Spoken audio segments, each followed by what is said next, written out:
Bienvenue dans le débat sur France 24. 4 pays d'Afrique centrale au programme d'Emmanuel Macron. Le président français est à Libreville. Ce soir, première étape de ce voyage.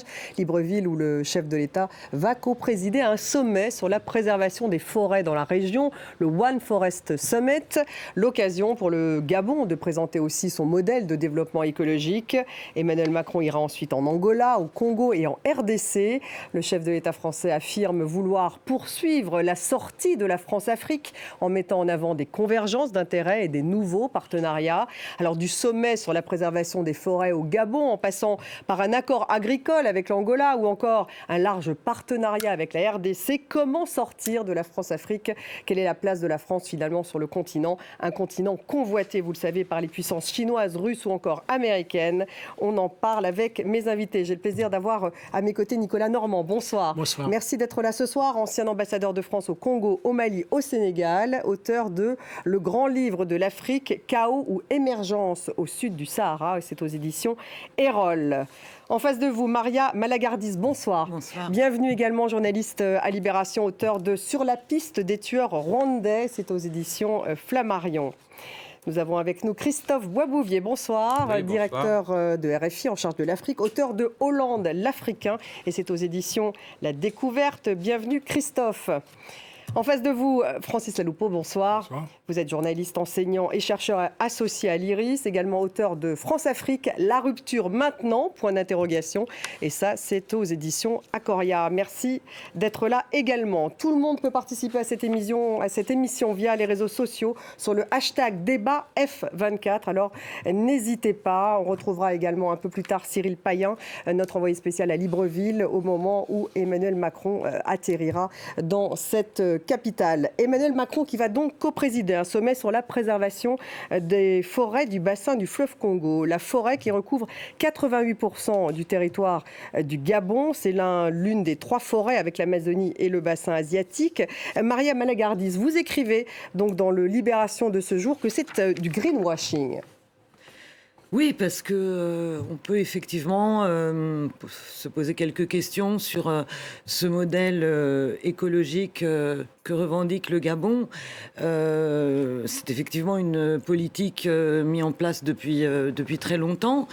Mais disons que le verre a quelques fissures ou quelques failles, et qu'il y a notamment d'énormes problèmes avec la pollution pétrolière, qui est la première ressource financière du Gabon, qui génère, alors soit via la technique d'étorchage, c'est-à-dire la façon dont on brûle le gaz, qui est une technique assez traditionnelle, mais aussi les fuites de pipeline, parce qu'il s'agit souvent de puits en fin de vie, et donc d'installations qui sont assez vétustes, qui génèrent des pollutions, qui viennent un peu noircir le tableau qu'on entend nous présenter.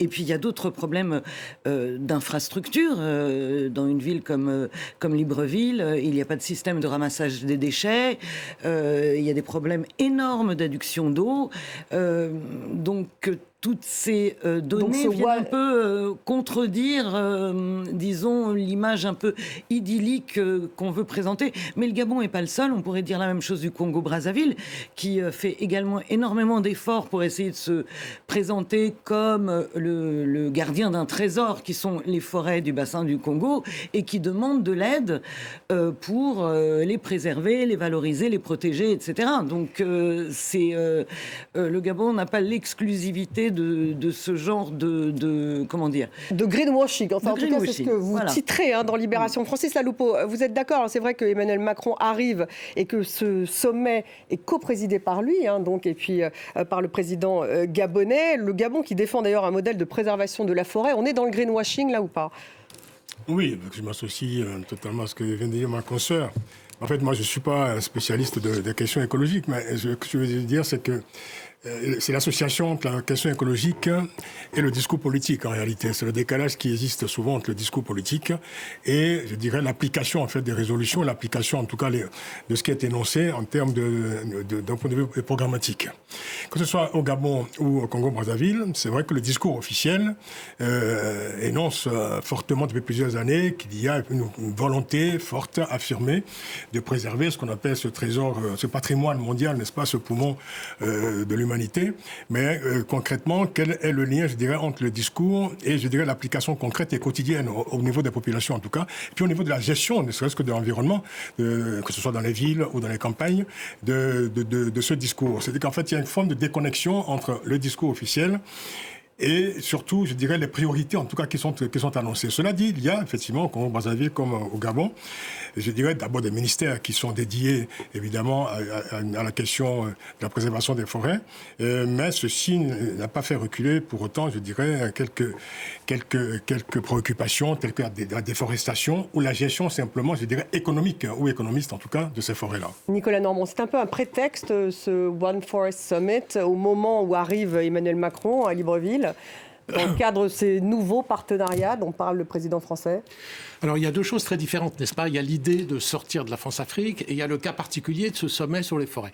Alors, ce sommet sur les forêts... Mais il y a une coïncidence, enfin, je veux dire, il y a une corrélation entre les deux ou pas? Moi, je ne vois pas tellement de corrélation entre les deux. Si on veut sortir de la France-Afrique, c'est tout à fait une autre problématique. Il s'agit d'analyser ce qu'on appelle France-Afrique, c'est-à-dire fondamentalement le traumatisme qu'ont subi les pays africains par l'histoire, la colonisation et aussi la très forte visibilité que la France a dans ces pays, symbolisée par le franc CFA, par les bases militaires et aussi peut-être par une certaine complicité avec des dirigeants comme ceux du Congo-Brazzaville et du Gabon, justement. C'est là qu'on retrouve peut-être un lien entre les deux. Alors, de ce point de vue-là, le discours d'Emmanuel Macron n'a pas vraiment tiré les leçons de ce traumatisme et de cette question de la France-Afrique, puisqu'il a annoncé des demi-mesures, des petits redéploiements par-ci par-là, des petits retraits, mais il garde fondamentalement le franc CFA et il n'a pas profité de cette occasion pour relancer ou pour faire le point sur une véritable réforme à ce sujet, et il n'a pas non plus annoncé de fermeture des bases, y compris celle de Libreville. Il y en a une à Libreville. Il va en être question, j'imagine, pendant ce voyage. Il va en être question, voilà. Alors, sur le sommet forestier, en revanche, c'est un événement très important. Ça dépasse la France-Afrique, ça dépasse même l'Afrique, ça a un intérêt mondial, et c'est une excellente chose que le président français et que le Gabon, ensemble et avec tout le monde, cherchent à préserver ce bien mondial. Ça a un intérêt général. Ça ne va pas résoudre les problèmes de la population gabonaise. Ça ne va pas résoudre les questions de la France-Afrique. Mais c'est essentiel pour la planète de préserver les forêts du bassin du Congo, à la fois pour le climat et pour la biodiversité, qu'il ne faut pas oublier. C'est une zone extraordinairement riche, dense et protégée, qu'il faut conserver comme telle autant que possible. Et Christophe Boisbouillet, parce que c'est vrai que le Gabon revendique tout de même de préserver ses forêts, d'avoir mis en place un certain nombre de normes pour les préserver, de limiter le taux de déforestation. Donc il y a une coïncidence finalement entre le discours du Gabon, de ce point de vue-là, un discours justement disant qu'il est plutôt vertueux, et l'arrivée d'Emmanuel Macron pour justement sortir d'un côté France-Afrique. Je crois qu'on ne peut pas dissocier dans ce voyage le Gabon du Congo-Brazzaville. D'abord pour la forêt, ensuite pour la politique. Vous avez remarqué il y a 2 mois que Denis Sassou Nguesso, le président du Congo-Brazzaville, est passé à l'Élysée. Ça faisait très longtemps qu'il n'était pas allé à l'Élysée. Ça fait très longtemps qu'il est au pouvoir, il faut le rappeler. Bien sûr, oui.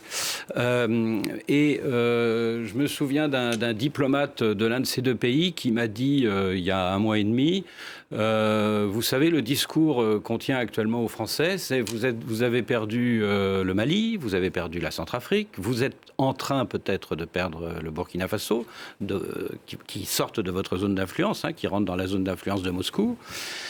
Nous, on a plein de défauts. Peut-être que, vu des Français, on n'est pas des champions de la démocratie et de l'alternance, de fait. Mais au moins, on est des alliés sûrs. Et il y a 1 mois et demi, 2 mois, le Congo-Brazzaville n'était pas dans la liste des pays que devait visiter Emmanuel Macron. Il n'était prévu que le Gabon, l'Angola et le Congo-Kinshasa. Le Congo-Brazzaville a été rajouté. C'est-à-dire que je pense que dans l'esprit du président français, l'Afrique de l'Ouest, il y a de plus en plus de difficultés. La Centrafrique, on connaît la situation. Au moins, dans ces 2 pays-là, Gabon, Congo-Brazzaville, malgré tous les défauts que peuvent avoir ces régimes, ce sont des alliés de la France. Donc, c'est une façon aussi de consolider les alliances de la France. Mais ce n'est pas une façon de sortir de la France-Afrique ? La France-Afrique, ça dépend ce qu'on entend, Stéphanie, par le mot France-Afrique. Ça, c'est un autre grand débat.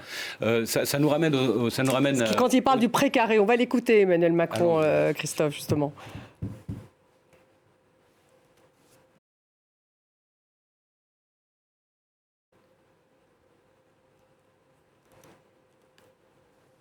je crois que c'est important pour la France. Nous réussirons ce nouveau partenariat si nous assumons la part d'africanité de la France, le rôle et la place de nos diasporas. Et si nous assumons le fait que la France n'a plus de précaré en Afrique, elle a des devoirs, des intérêts, des amitiés qu'elle veut bâtir, poursuivre, renforcer, pour mener des politiques solides. Elle n'a plus de en Afrique, Christophe Beauvouillet, donc c'est ce qu'il vient de dire. Donc, Moi, ce qui m'a frappé dans ce discours, parmi d'autres choses, c'est cette ambivalence entre cette volonté de maintenir les positions de la France et un certain mea culpa quand même. Le mot profond d'humilité, c'est la première fois que je l'entends dans la bouche d'Emmanuel Macron en parlant de l'Afrique. C'est-à-dire qu'on a le sentiment que, quelque part, il se dit « j'ai peut-être été un peu arrogant il y a 5 ans lors de mon discours de Ouagadougou, il faut peut-être que je change de ton ». Et là, vous pensez qu'il a changé de ton. Mariam Malagardis, est-ce que la France, qui n'a plus de précaré en Afrique, qui parle d'humilité, il y a un changement de ton du côté d'Emmanuel Macron, vous pensez avec Christophe sur on va dire, je ne sais pas si c'est le terme ambivalence, en tout cas, il y a effectivement il a parlé aussi d'impasse. Affirmer l'africanité de la France, c'est pas tous les présidents qui l'ont fait de cette façon-là, donc c'est plutôt bien.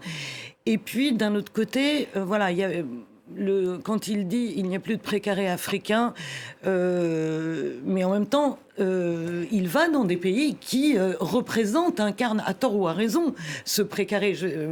Quel est le pays, ça, là il y a une contradiction. Quel est le pays qui a le plus incarné la France-Afrique? Ça a été le Gabon d'Omar Bongo. Et on va regarder d'ailleurs ces images. On a les images d'archives, on les a retrouvées du voyage de Jacques Chirac en 1995, lorsqu'il est allé voir Omar Bongo, donc le père d'Ali Bongo. On va revoir ces images justement qui représentaient un peu cette France-Afrique, Maria. Oui, à l'époque, il y avait les t-shirts en plus. Il y avait les t-shirts, je ne sais pas si on va les voir, les t-shirts, mais en tout cas... Mais oui, bien sûr, il y a cette ambivalence, donc resserrer les liens. Effectivement, la nouvelle stratégie énoncée prend en compte à la fois ce qui s'est passé au Sahel, la montée d'un sentiment anti-français et évidemment les événements qui ont consécutifs à la guerre en Ukraine. Il ne faut pas oublier que c'est la semaine dernière, ou il y a quelques jours, le Gabon s'est abstenu à nouveau à l'ONU sur un vote concernant l'Ukraine. Donc il y a aussi toutes ces questions de géopolitique qui dépassent peut-être la politique française en Afrique au sens stricto sensu, où il faut se repositionner parce que le monde en fait change et que l'Afrique est effectivement courtisée. Mais c'est assez étonnant si on regarde bien qui sont les archives de ce voyage de Jacques Chirac. De ce voyage. Il commence par donc le fils d'Omar Bongo, incarnation de la France-Afrique. Voilà. Il continue par l'Afrique lusophone, qui pourrait paraître nouveau, mais en Angola. Angola, c'est pas tout à fait nouveau. Il continue par Denis Sassou Nguesso, qui lui est effectivement l'incarnation la plus complète de ce que peut représenter la France-Afrique. 39 ans au pouvoir. 39 ans au pouvoir. Et en dernier, il termine par un opposant qui est arrivé au pouvoir, fils d'un célèbre opposant. Donc on voit un puzzle, on l'analysera certainement à la fin du voyage, ou peut-être dans un temps plus lointain, effectivement en même temps des cas de figure un tout petit peu différents les uns des autres. Nicolas Normand, peut-être vous voulez rebondir là-dessus, justement.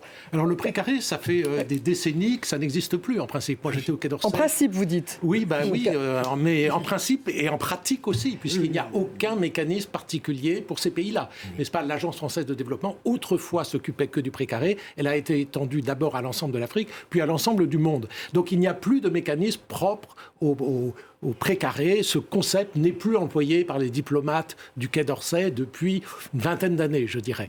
Mais il a utilisé ces mots-là. Donc oui, mais j'étais surpris qu'il utilise ces mots-là, parce que c'est des mots qui traînent, effectivement, qui sont souvent perçus comme tels par les populations africaines, mais au niveau franco-français, ça n'existe plus depuis longtemps. Voilà, alors en plus... les symboles du Gabon et du Congo-Brazzaville rappellent effectivement ce précaré, cette France-Afrique. En revanche, à mon avis, l'élément important du voyage actuel d'Emmanuel Macron, c'est la République démocratique du Congo. C'est Kinshasa. On va y Parce revenir. que ça, c'est le plus grand pays francophone du monde, n'est-ce pas? Plus de 100 millions d'habitants probablement, qui va en plus doubler sa population dans les décennies à venir. C'est une zone majeure, c'est le cœur de l'Afrique. C'est une zone qui est en conflit avec le Rwanda. Donc il faut que la France clarifie sa position, dénonce l'agression du Rwanda plus clairement, n'est-ce pas? Il n'y a pas que l'Ukraine qui est attaquée par son voisin, il y a aussi la RDC qui est attaquée par le petit Rwanda, par le mouvement armé M23, qui est visiblement aidé par le Rwanda. Et puis il y a des soldats rwandais eux-mêmes sur le sol de la RDC. Donc ça, c'est un problème qui va être jeté à la figure, d'Emmanuel Macron. Il y a déjà des manifestations devant l'ambassade de France à Kinshasa. On va y revenir, parce qu'on a courtisé jusqu'à présent plutôt le Rwanda.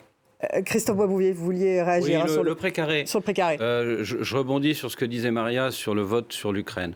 Il y a quelques années, dans la même situation, beaucoup de pays africains auraient eu le même vote que la France. Qu'est-ce qu'on constate là? On constate que le Sénégal, depuis un an, refuse de condamner explicitement l'agression de l'Ukraine par la Russie. Le Gabon, ça vient d'arriver la semaine dernière. S'est abstenu. S'est abstenu également. Le fait que des pays comme cela, le fait que le même Gabon adhère au Commonwealth, le Togo adhère au Commonwealth, c'est ça en fait la vraie fin du précaré. Et en fait, quand Emmanuel Macron dit il n'y a plus de précaré, c'est-à-dire qu'il constate. C'est pas ce qu'il veut, c'est ce qu'il constate. Il n'y a plus de précaré parce qu'aujourd'hui, chaque pays africain fait comme il veut. Si vous êtes d'accord, Francis Aloupo. Et en même temps, est-ce qu'il y a un sentiment anti-français au Gabon également? Parce qu'il n'est pas accueilli comme justement Jacques Chirac avait pu être accueilli en 1995 par les Gabonais. Alors ça, c'est une autre question, mais juste dans le prolongement de ce que disaient M. Normand et Christophe. C'est vrai qu'en fait, moi, je suis très surpris d'entendre Emmanuel Macron énoncer ce concept de précaré.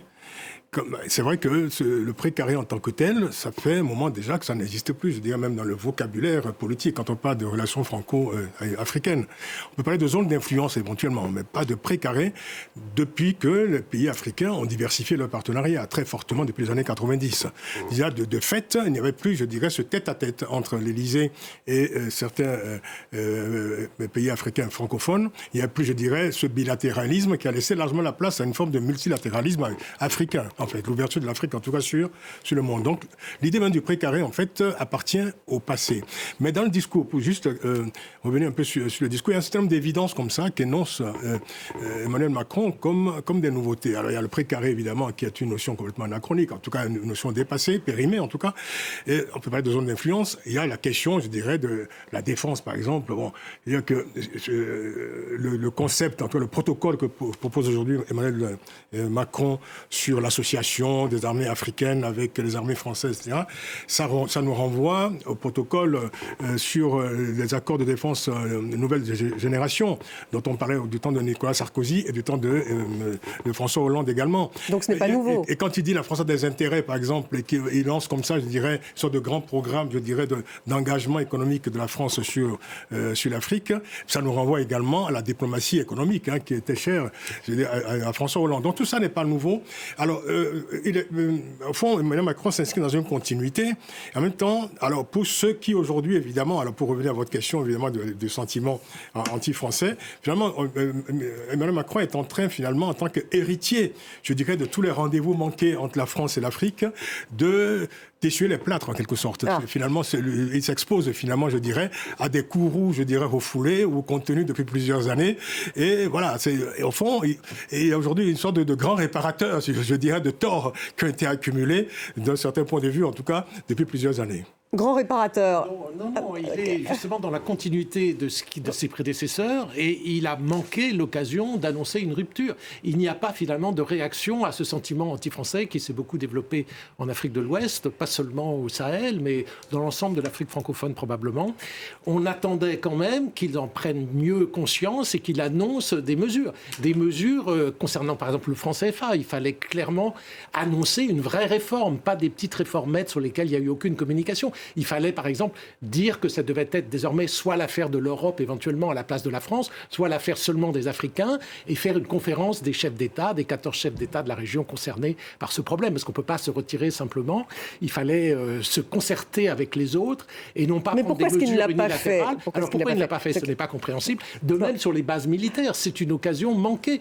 On n'a pas besoin d'autant de bases militaires en Afrique, n'est-ce pas? Faut-il à la fois une base à Dakar, à Libreville, en Côte d'Ivoire, à Abidjan, plus les dispositifs que nous avons dans le Sahel? Ce n'est pas une nécessité technique pour les militaires. Donc l'idée de les ouvrir un peu plus qu'avant ne répond pas en fait au problème. Le problème, c'est le symbole. Il y a un symbole négatif contre la souveraineté africaine de la présence du franc CFA dans une compétence monétaire souveraine, et la présence militaire aussi permanente est une sorte de violation symbolique de la souveraineté des pays africains, et ceci n'est pas traité. En revanche, il traite un sujet complètement annexe, qui ne correspond pas du tout à une demande sociale, à une demande exprimée par les populations, qui est la question des restitutions d'objets qui sont dans des musées, n'est-ce pas, pour lesquels c'est bien d'en restituer une partie. Je ne suis pas opposé à cela, mais ça ne répond pas au problème posé. Christophe, et à la limite, c'est même contre-productif parce que ça réveille cette idée qu'on a pillé ces pays pendant la colonisation. Ça réveille finalement un traumatisme psychologique profond. Mais c'est peut-être à la demande de ces pays-là, tout de même. Christophe Boisbouvier, est-ce qu'il fallait une rupture plus claire? Moi, je pense qu'au moins, avec le discours d'avant-hier, on a eu quelque chose de lucide et qui est allé au fond des choses. Les discours de Ouagadougou 2017 et Montpellier 2021, qui n'étaient pas un discours d'ailleurs, m'ont donné l'impression de quelque chose de cosmétique sur des choses sociétales très importantes, comme les biens culturels et comme la mémoire, mais qui n'allaient pas au fond des choses. Là, au moins, avant-hier, il s'est attaqué au dur de la relation franco-africaine, notamment le militaire. Et sur le militaire, je serais peut-être un peu plus nuancé que monsieur l'ambassadeur Normand, parce que, pour reprendre l'expression de Didier Castres, le cerveau, le général français qui a été le cerveau de Serval et de Barkhane au Mali, il y a un complexe Baba au Rhum chez les Français, c'est-à-dire ce camp romain à côté du village gaulois dans Astérix, cette base militaire française de Port-Bouët à côté de l'aéroport d'Abidjan, c'est très visible et c'est plus possible. C'est-à-dire que cette époque est passée. Donc l'idée, c'est non seulement que ça ne s'appelle plus une base française, ça s'appelle autre chose, une école, une académie, mais ça, ce n'est que de l'habillage, si vous voulez dire, si vous voulez. Mais plus que ça, plus profondément, c'est l'idée que désormais, ce soit des camps mixtes, des camps où il y a à la fois des Ivoiriens et des Français à Abidjan, des Sénégalais et des Français à Dakar, etc. Donc ça, c'est ce qu'il a prévu de faire, a priori. C'est quand même une évolution. Concrètement, c'est une évolution. Est-ce que, et dernière question, est-ce que Alassane Ouattara ou Macky Sall sont vraiment désireux que les Français s'en aillent de leur pays? J'en suis pas sûr, il faut leur poser la question aussi. Et au Gabon, alors, voilà. Puisqu'il y a une base, ça fera l'objet de discussion, j'imagine. Oui, il y a une base aussi, mais je crois que le mot qu'a employé Christophe, et d'ailleurs qui était dans le discours, c'est aussi la visibilité. On va voir quelle forme concrètement ça va prendre, mais l'idée c'est aussi, je ne pense pas qu'il abandonnera les régimes qui se montreront désireux de garder peut-être une certaine forme de protection, mais la visibilité, elle a évidemment fait du tort à la France ces dernières années, et elle est aussi exploitée et reprise par toute une série de courants qui utilisent les réseaux sociaux aussi à des fins, pour dénoncer la France de manière peut-être plus intéressée. Francis Leopold. Je crois qu'on parle en fait beaucoup des symptômes, mais en fait, je pense qu'il y a un problème de fond en fait. Vous savez que les relations entre l'ancienne puissance coloniale qu'est la France et ses anciennes colonies. Je vous interromps d'ailleurs parce qu'on va voir justement Emmanuel Macron, enfin son avion qui vient d'atterrir, voilà les images en direct, qui vient d'atterrir à Libreville, au Gabon. Donc le président français qui arrive à l'instant même, vous le voyez sur ces images. On va retrouver d'ailleurs Cyril Payen, notre envoyé spécial dès que possible. Il est là, Cyril. Bonsoir Cyril. Comment est accueilli le président français au Gabon, qui est en train d'atterrir, Emmanuel Macron? Écoutez, en tout cas, le moins qu'on puisse dire, c'est que si on faisait un comparatif... avec ses prédécesseurs, je remonte par exemple aux années Chirac en 1995.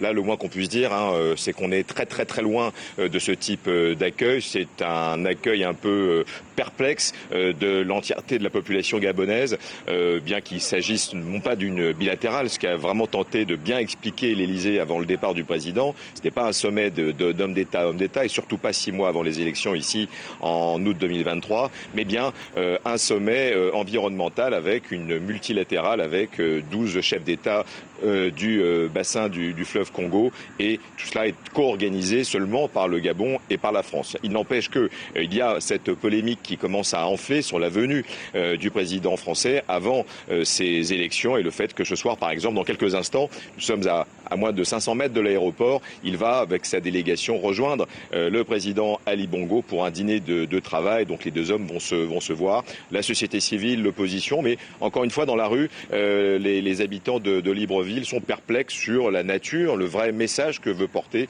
le président Macron en venant. Et en tout cas, donc, pour répondre à votre question, c'est extrêmement calme, hein. Il n'y a pas de liesse populaire, loin s'en faut. Chacun va qu'à ses occupations, le président va passer.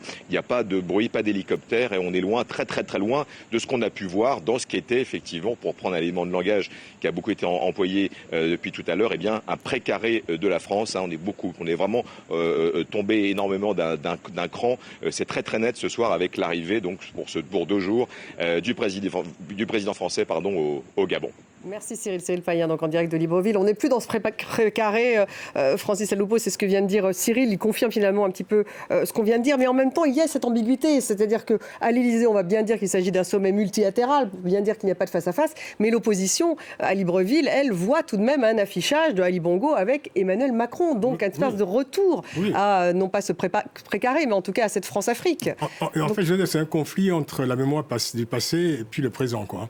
C'est-à-dire qu'en fait, l'Afrique francophone a connu les époques faucardiennes où, depuis l'Élysée, on faisait les régimes. Donc c'est vrai qu'il y a une forme comme ça, je veux dire, de soupçon systématique lorsqu'un chef d'État français se déplace dans un pays comme le Gabon. En plein contexte électoral. 6 mois d'une élection présidentielle. Mais ce qu'on vient de voir, en fait, c'est une bonne nouvelle. C'est-à-dire que le fait qu'il n'y a pas, je dirais, ce spectacle complètement particulier, en tout cas pittoresque, hein, des foules qui se déplaçaient à l'aéroport, qui dansaient, avec des foules qu'on faisait déplacer dans les aéroports pour accueillir, je dirais, le chef d'État français. C'est terminé, ça. Le chef blanc qui arrivait, effectivement, dans les anciennes colonies. Je pense que c'est plutôt une bonne nouvelle parce que, en réalité, c'est ce que je voulais dire tout à l'heure, c'est qu'en fait, il y a une histoire très particulière entre la France et les pays francophones africains. C'est une histoire unique, je dirais, dans le champ des relations internationales.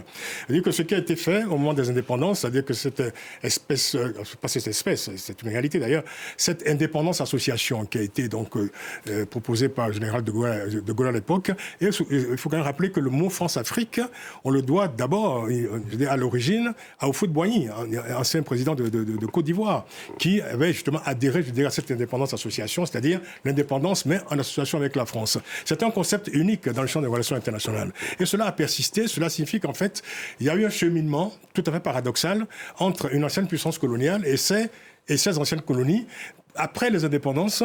Et d'ailleurs, il y a eu quelque chose de tout à fait anachronique qui s'est produit il y a quelques années, au moment du cinquantenaire des indépendances des pays africains, francophones.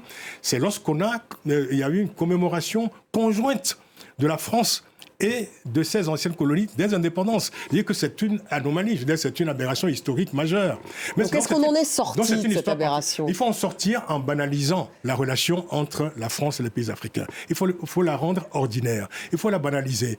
Et peut-être qu'un jour, quand un président français fera un discours, je dirais, sur l'Afrique, on le considérera comme un discours qu'il ferait sur l'Argentine ou sur les États-Unis, sans pour autant être obligé de venir chez vous pour le commenter. Est-ce qu'on en est là, Francis Aloupo ? Nicolas Normand, peut-être pour rebondir. Alors, en plus, vous avez été ambassadeur au Congo, hein, si je ne m'abuse, Congo-Brazzaville. Un mot, parce que juste après Libreville, il va aller justement à Brazza, donc voir Denis Sassou Nguesso. On en disait un mot. Denis Sassou Nguesso, 79 ans, 39 ans au pouvoir. Lui dit d'ailleurs à nos confrères du Point qu'il faut que la relation entre la France et l'Afrique évolue. Oui, si lui-même le dit, c'est une bonne chose. En tout cas, je suis tout à fait d'accord avec ce que dit Francis Aloupo. Mais cette période particulière, qui est un peu une anomalie historique, elle a cessé aujourd'hui parce que les populations la jeunesse africaine, veut rejeter finalement cette espèce de paternalisme qui caractérisait la relation entre la France et ses anciennes colonies, et veut surtout maintenant mettre l'accent sur le respect de sa souveraineté, de son indépendance. Et donc, ils veulent que les affaires africaines soient gérées par les Africains eux-mêmes, sans que la France impose ses solutions. Et de ce point de vue-là, je trouve que Emmanuel Macron donne un peu une mauvaise image en allant voir les présidents anciens, symboles de la France-Afrique, du Gabon, du Congo-Brazzaville, et auparavant au Cameroun, Paul Biya. C'était quand même pas une très bonne idée d'aller spécialement voir ces chefs d'État-là. C'était contraire au changement d'image. Donc qu'est-ce qu'il aurait dû faire, en fait? Il aurait dû inverser le... C'était important, en revanche, d'aller à Kinshasa. Ça fait très longtemps qu'il n'y a pas eu de chef d'État français à Kinshasa. C'est important aussi d'aller en Angola. Il faut varier un peu les pays. Aller encourager aussi les nouveaux leaders plutôt que les anciens leaders. Encourager l'alternance, voilà. Et il faut tenir compte aussi du fondement psychologique de ce rejet, n'est-ce pas? Cette idée qu'on défendrait, soi-disant, parce que c'est faux, les élites corrompues en place, c'est pas nous qui avons choisi les dirigeants africains, mais c'est pas la peine d'aller adouber ceux qui sont les plus contestés, ceux qui sont supposés, à tort, être des pions de la France, alors qu'en réalité, ils sont évidemment pas des pions de la France, mais ils ont cette image. Donc, il vaut mieux pas aller se coller auprès d'eux, n'est-ce pas? Vous auriez démarré par la RDC. Moi, j'aurais démarré par la RDC. J'aurais essayé d'éviter à la fois le Gabon. Le problème du Gabon, c'est qu'il y a quand même ce sommet sur les forêts qui est important. Mais c'était peut-être pas nécessaire d'aller au Congo-Brazzaville pour marquer un peu la rupture. Je crois qu'il ne faut pas essayer de dire nous avons perdu, soi-disant, entre guillemets, l'Afrique de l'Ouest, donc il faudrait garder, entre guillemets, l'Afrique centrale. Ça, c'est une logique d'autrefois, n'est-ce pas? Une logique de dépendance, de domination, de néocolonialisme. Il faut sortir complètement de là. On n'a pas perdu ou gagné un pays. Il ne s'agit pas d'avoir plus d'influence que les autres. Tous ces pays africains veulent une liberté de choix de partenaires. Il faut qu'on rentre complètement dans cette logique. Il faut banaliser notre relation avec eux. Banaliser la relation. Christophe Aubouillet, mais tout de même ce sentiment anti-français, donc on a vu bien sûr au Mali, au Burkina, mais pas seulement, puisqu'aujourd'hui, effectivement, quand on regarde les images à Kinshasa, on voit des habitants qui disent bienvenue à Poutine et pas bienvenue à Emmanuel Macron. Enfin, on en est là tout de même. À Kinshasa, je ne sais pas si c'est aussi si la clameur anti-française est aussi. Il y en a des images. Oui, Macron assassin, on a vu Poutine au secours. Oui, bon. mais... C'est un jeu. Notre soutien au Rwanda. C'est l'ex-soutien au Rwanda, puisque la diplomatie française... Justement, il va falloir qu'il clarifie cela, Emmanuel Macron. Le Quai d'Orsay a quand même dit les choses clairement, en disant il y a 3 mois que le M23 était soutenu par le Rwanda. Et c'est une question très importante d'ailleurs. Est-ce que Emmanuel Macron va dire dans sa bouche, lors de sa visite à Kinshasa, j'accuse le Rwanda de soutenir le M23? Parce qu'il ne l'a pas fait lundi. Le Quai d'Orsay l'a dit. Le Quai d'Orsay l'a dit il y a 3 mois, mais c'est une autre chose quand c'est le président lui-même qui le dit, à côté de Félix Tshisekedi qui va le dire. Qui pour l'instant n'a dit, Emmanuel Macron, qu'il n'a parlé que de souveraineté en fait, de RDC. Il n'a pas accusé le Rwanda d'être justement d'être derrière le M23. Je crois qu'il y a pas mal de petites phrases intéressantes dans le discours de lundi, et il y en a une qui m'a frappé aussi, c'est à la fin du discours. C'est « Je ne suis pas un nostalgique de la France-Afrique, mais je ne veux laisser ni vide ni absence ». J'ai senti dans cette petite phrase le sentiment qu'il est quand même l'héritier de Chirac, Sarkozy et Hollande. Et que donc on ne sort pas de l'ambiguïté. Oui, il ne veut pas brader non plus. Il veut pas rester dans l'histoire comme celui qui a bradé tout ce qu'était l'influence française en Afrique. Donc malgré tout, il a la volonté de faire exister encore la France en Afrique, y compris sur la question militaire, d'où ce resilhouettage dont on parlait tout à l'heure. Il ne faut quand même pas oublier qu'on le veuille ou non, la France fait partie des 5 pays permanents au Conseil de sécurité, et que si elle maintient encore cette position-là à New York, c'est parce qu'elle a encore une certaine influence à l'extérieur de ses frontières. Et que si demain, elle ne fait plus le partage de la lutte anti-djihadiste avec les Américains, il y aura évidemment de fortes pressions à Washington pour qu'elle saute, pour qu'elle dégage du Conseil de sécurité. Donc, vous n'êtes pas d'accord? L'ambassadeur n'est pas d'accord, mais voilà, chacun peut partager, chacun est libre de ses opinions.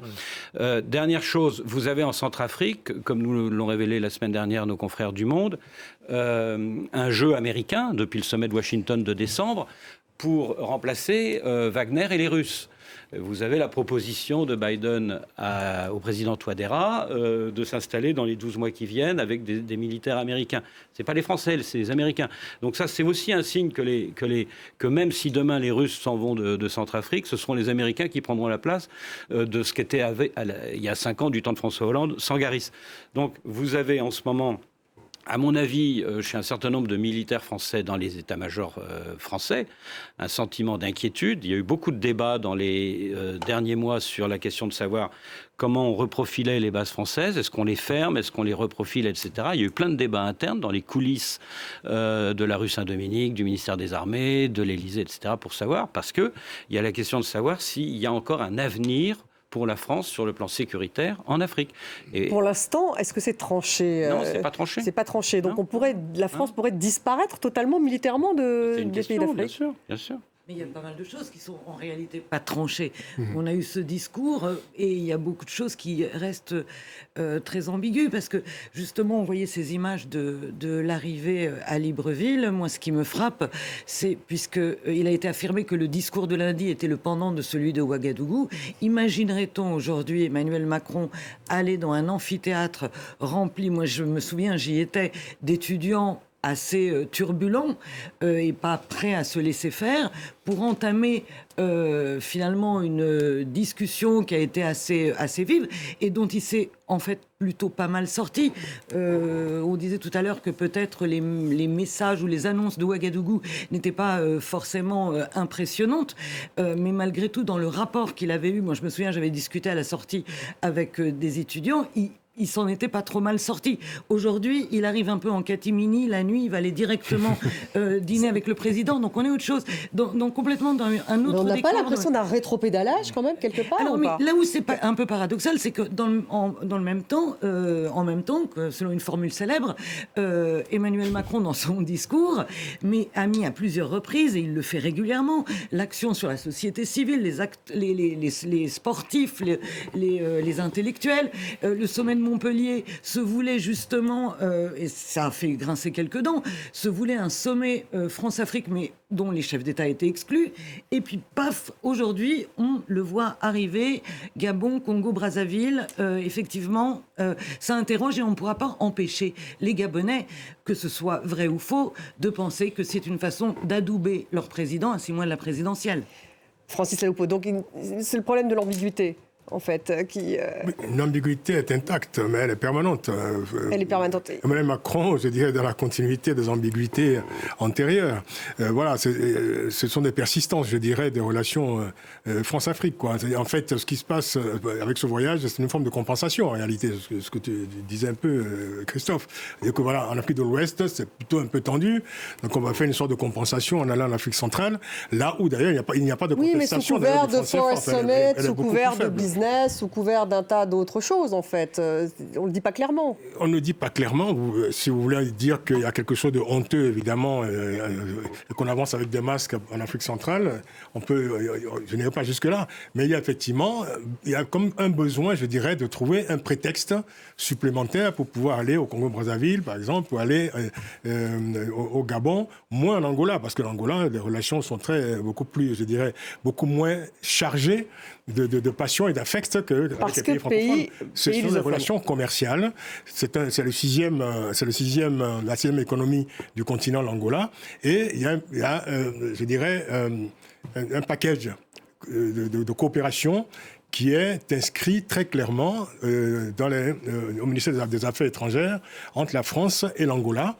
Tout le monde peut le consulter. Je dirais, c'est un protocole de coopération avec, évidemment, je dirais que tous les éléments constitutifs que sont les transports, l'agriculture, la pêche, ou encore, il y a un certain nombre d'éléments qui sont tout à fait. Alors, c'est parce vrai que l'Angola n'était pas donc effectivement une colonie française. Alors, quand Macron va au Gabon, il est soupçonné de soutenir le président sortant, parce qu'il y a dans cette relation entre la France et les pays francophones, c'est une spécificité, une charge passionnelle, affective, très lourde, qu'il faut absolument évacuer pour rendre cette relation absolument ordinaire. Il faut presque convoquer, je dirais, la psychanalyse pour analyser les relations entre ces deux parties du monde. En tout cas, ce continent africain, je vous ferai rebondir juste un petit mot. On va réécouter Emmanuel Macron sur ce qu'il a dit justement sur le fait que les pays africains, le continent africain fait l'objet de nombreuses convoitises, la Russie, la Chine, les États-Unis. On va l'écouter, le président français, sur cette question.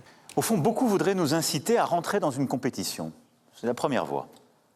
Une compétition que je considère pour ma part anachronique. C'est le piège qui consisterait à répondre à l'injonction de puissance ou à l'appel de démonstration de force. Regardez, certains arrivent avec leurs armées ou leurs mercenaires ici et là. Allez faire la compétition avec eux. Vous êtes attendus là. Je ne le crois pas. C'est le confort des grilles de lecture du passé, mesurant notre influence au nombre de nos opérations militaires, ou nous satisfaire de liens privilégiés et exclusifs avec des dirigeants, ou considérer que des marchés économiques nous reviennent de droit parce que nous étions là avant, ou jouer des coudes pour nous placer seuls au centre du jeu. Ce temps-là a vécu. Ce temps-là a vécu. Nicolas Normand. C'est la partie du discours de Macron que j'approuve le plus. Il a totalement raison de dire que nous ne sommes pas en compétition avec d'autres puissances.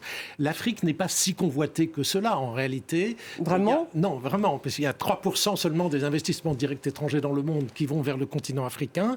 L'Afrique représente 3% du PIB mondial, 3% du commerce mondial, donc elle est quelque peu marginalisée. Donc elle a besoin d'attirer de nouveaux partenaires. C'est très important. D'autre part, contrairement à ce que disait Christophe, je pense que le statut diplomatique de la France, y compris son statut de membre permanent du Conseil de sécurité, n'a rien à voir avec nos relations anciennes avec l'Afrique. D'abord, on ne peut pas malheureusement changer la composition du Conseil de sécurité. On ne peut pas faire rentrer l'Inde, le Brésil et d'autres pays qui le souhaiteraient parce que la réforme du Conseil de sécurité se heurte à de nombreux obstacles, de nombreux blocages. Donc, nous ne sommes pas menacés par un changement dans la politique de la France vis-à-vis de l'Afrique, dans notre statut de membre permanent. C'est malheureusement quelque chose de constant. Il faudrait réformer le Conseil de sécurité, mais ça n'a rien à voir avec le poids de la France en Afrique. Quant au poids de la France en Afrique, il faut justement le diminuer. Il faut diminuer notre surexposition. Est-ce qu'il n'est pas déjà diminué ? Oui, très clairement, il a diminué par la multiplication des partenariats. Mais en fait, nous continuons de progresser commercialement en Afrique, contrairement à ce qui se raconte. On a plutôt régressé. Non, on n'a pas régressé. Notre part depuis 20 ans. Non, on n'a pas régressé, c'est une erreur. Notre part de marché a régressé, mais notre volume d'exportation a progressé. Monsieur l'ambassadeur, il y a donc ça, c'est important. Il y a deux pays non francophones. Laissez-nous terminer, mais il nous reste très peu de temps là. Donc, vous terminez vite. La France et les pays africains, tous les deux, ont intérêt à diversifier les partenariats. Nous avons intérêt à banaliser, à régulariser nos relations diplomatiques, comme le dit Francis Laloupeau, avec les pays africains. On n'a rien à gagner à avoir un dialogue bilatéral privilégié avec certains pays africains. Au contraire, la France et ces pays africains ont intérêt à diversifier leurs partenaires. Il y a quand même une réalité. Il y a un mot qu'on n'a pratiquement pas prononcé depuis le début de ce débat, c'est le mot djihadiste. Il y a des djihadistes qui sont de plus en plus présents au Sahel et maintenant même dans les pays côtiers. Regardez ce qui s'est passé au Burkina il y a 10 jours. Et face à ce risque djihadiste, il y a 3 pays qui sont en mesure d'apporter une aide aux pays menacés, qui sont actuellement l'Amérique, la France et la Russie. La Russie, la Russie avec Wagner. La Russie, c'est comme ça qu'elle vend Wagner au Mali.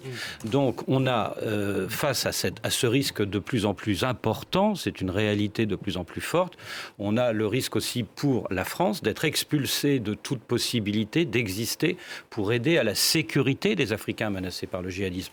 Donc ça aussi, c'est une dimension à prendre en compte.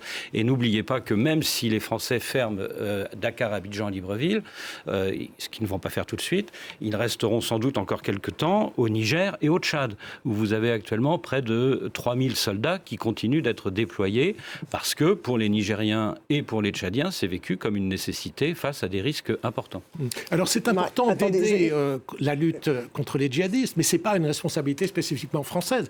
Il faudrait que ce soit l'Union européenne qui s'en occupe. Il faut que les États-Unis s'investissent si les Européens davantage. Ne veulent pas. Il faut les convaincre, c'est le rôle de la diplomatie. Et il faut aussi que les Américains... On voit bien qu'en ce moment, tout le monde est plutôt un peu les éjecté. Américains viennent en Centrafrique, par exemple. C'est une excellente chose. Un mot de conclusion peut-être, Maria. Et puis, Les djihadistes, justement, je pense que les leçons que Emmanuel Macron a peut-être tirées avec d'autres, c'est que de toute façon, et d'ailleurs les militaires de Barkhane le disaient eux-mêmes, c'est que la solution militaire, elle n'est pas à la réponse au djihadisme, mais à l'insécurité. Donc le problème des djihadistes va peut-être un peu au-delà de ces questions-là. Donc maintenant, pour le reste, c'est un peu work in progress, si je puis dire. On verra bien qu'est-ce que donnera cette nouvelle déclaration, cette nouvelle tendance qui ont été formulées lundi soir et à l'issue de ce voyage. Mais certainement, c'est vrai que l'étape de Kinshasa sera une étape très importante. Voir effectivement son discours à l'égard du Rwanda. La plus importante, donc ça sera dans 2 jours. C'est un pays qu'on a délaissé, qui a besoin d'aide au développement. C'est un pays de grande pauvreté, où il y a une population de 100 millions d'habitants. Il faut être beaucoup plus présent en aide et en assistance. Oui, enfin, voilà, RDC, ça sera après. Un système étatique totalement corrompu.